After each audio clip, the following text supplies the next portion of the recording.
அடுத்தது வந்து மொலஸ்கா. மொலஸ்காக்கு சைடில் போடுங்க மென்னுடலிகள். மென்மையான உடலை கொண்டவங்க தான் மொலஸ்கா. பாருங்கள், இது மோனா, இது மேனா. மென்னுடலி. மென்மையான உடல் யாருக்கு இருக்குது? நத்தைக்கு. நினைவு வச்சுக்கோங்க. அப்போ மொலஸ்கா, மென்னுடலி, நத்தை. அதை அப்படி தொடர்ந்து நினைவு வச்சுக்கோங்க. போட உதாரணம்: நத்தை இருவாழ்விகள், இருவாழ்விகள் கயிற்றின் நத்தை ஒக்டோபஸ் கணவாய். ஒக்டோபஸ் கணவாய்.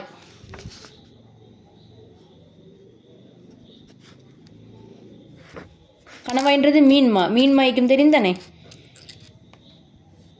நினைவு வச்சுக்கோங்க. கணவாய் ஃபிஷ்ஷஸ் அங்கால உள்ள மீன்களில் வராது, இங்கே தான் வருது.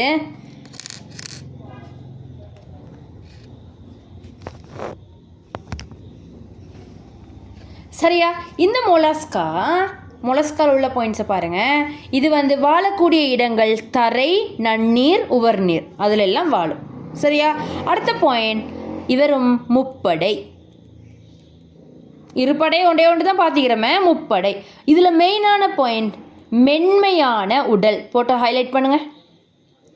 அதுதான் இதுக்கு வந்து மொலஸ்கான்னு பேர், மென்னுடலிகள், மென்மையான உடல். அடுத்த பாயிண்ட் ஓடுகளை கொண்டிருக்கும். சிலது தான் சிலதுன்னு போட்டு ஓடு, எல்லாரும் இல்லை, கொஞ்சம் பேர் ஓடுகளை கொண்டிருப்பாங்க. நத்தில லைக்குது மேலே இந்த ஓடு கல்சியம் கார்பனேட். கல்சியம் கார்பனேட் என்ன? சுண்ணாம்பு. சுண்ணாம்பால் அழக்கப்பட்ட ஓடுகள் தான் இருக்குது.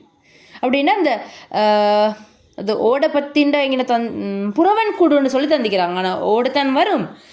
நீங்கள் புறவன் கூடுண்டே போடுங்க. ஓடுகளை வெட்டிட்டு புறவன் கூடுன்னு போடுங்க. ஆனால் அது எப்படியும் ஓடு தான் வந்து அதால் ஆக்கப்பட்டுகிற. நீங்கள் புறவன் கூடுன்னு போடுங்க. புறவன் கூடு கல்சியம் கார்பனேட், சுண்ணாம்பால் ஆனது, கல்சியம் கார்பனேட்.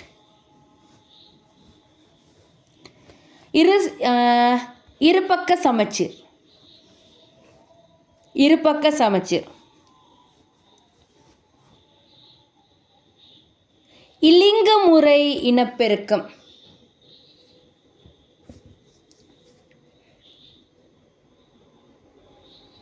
அடுத்த பாயிண்ட் ஏகலிங்கத்துவம். ஏகலிங்கத்துவம்னு போடுங்க. அதை நான் அடுத்த பாடத்தில் சொல்லித்தரேன். ஏகலிங்கம், ஈரலிங்கம்னு என்னாண்டெல்லாம்.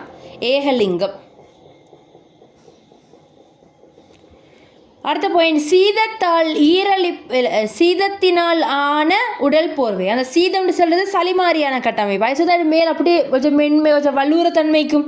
அதுதான் அது சீதத்தினால் ஆன உடற்போர்வை. சரி, என்னென்ன பாயிண்ட் பார்த்துக்கிறேன்? எங்கே வாழும்? தரையில் வாழும், நன்னீரில் வாழும், உவர்நீரில் வாழும். முப்படையை கொண்டது, மென்மையான உடல் அமைப்பை கொண்டது, சீதத்தினால் ஆன உடற்போர்வை, கெல்சியம் கார்பனேட்டினால் ஆன புறவன் கூட ஹவன் கூடிக்குது. அடுத்த உடல் இரு பக்க சமச்சீர் உடையது, இனப்பெருக்கம், இலிங்க முறை. அடுத்தது ஏகலிங்கம். சரியா? இவர் உடம்புல வந்து எப்படின்னா இப்படி ஒரு தலையொண்டிக்கும். சரி, இப்படி ஒரு தலையொண்டிக்கும். அதோட வந்து இப்படி இப்படி இப்படி நத்திய பாருங்க, இப்படி கொஞ்சம் இப்படி குண்டைக்கும். இதுக்கு சொல்கிற உடலகத்திணிவுண்டு.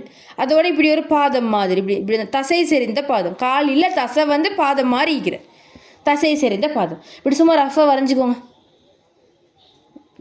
நத்தை மாதிரிண்டா இல்லை, நீங்கள் சும்மா நத்தையும் அந்த மாதிரி வரைஞ்சிக்கோங்க. இது தலை, இது உடலகத்திணிவு, இது தசை செறிந்த பாதம்.